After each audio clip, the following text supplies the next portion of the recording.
And this is using Paul Ferrini's language, crash course in boundaries. Now this is what's coming up is going to be really, really simple, but not necessarily easy.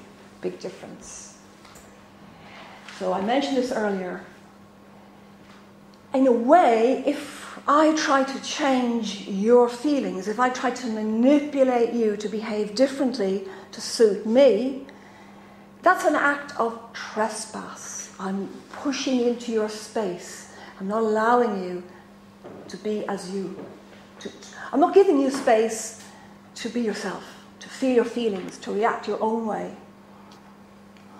And of course, we can't change another person in this way. It just doesn't happen. So here are the words. Can you imagine being with a group of people where everyone took this, what I think, feel and say is mine.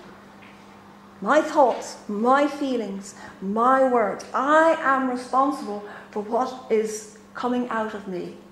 Now, as I say, this is very, very simplistic. And conversely, what you think, feel and say belongs to you.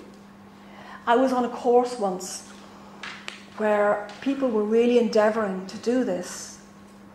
And I remember I challenged somebody about something and expected the usual denial or, playing it down or whatever. And he immediately stood back and said, actually, you're right, I'm really sorry, and I'm going to think about that, and I'm going to consider that. And I was, wow, this is amazing. And we reached consensus and agreement, and the way that we all interacted was a very fresh experience for me, very new experience. Because we were learning how to do this, but it was very exciting and freeing to be able to speak your truth to another person and not get it pushed away or distorted or denied. So,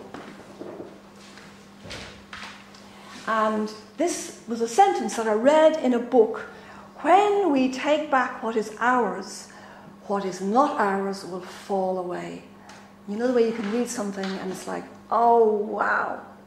And that means simply, and I'm going to be really expanding on this for the rest of the talk, if I say, okay, that's my anger, I'm going to take responsibility for this.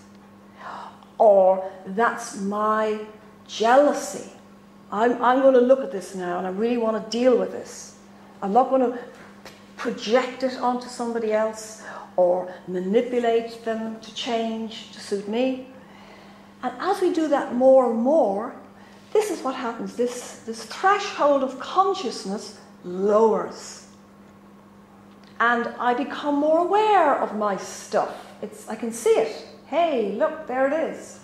And as I observe that in myself, all the charge within it, all that trapped energy dies away. And this is how we gain mastery. So when I take back what's mine, all the shit, to use that word, that people stick onto me, all of the conditioning from childhood or family or school or peer groups, it falls away because I recognize, hey, this is stuff that was put onto me that actually doesn't serve me anymore.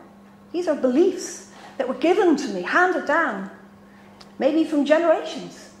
And these beliefs just don't serve me anymore. An example would be, mustn't get past your station in life, or who do you think you are to be putting yourself out there, airs and graces, or oh, you'll never be good enough, you'll never measure up to your father, or you'll never be good enough for your older sister or something. And these beliefs really, they're like a bad program, running away all the time in the background, wasting our energy.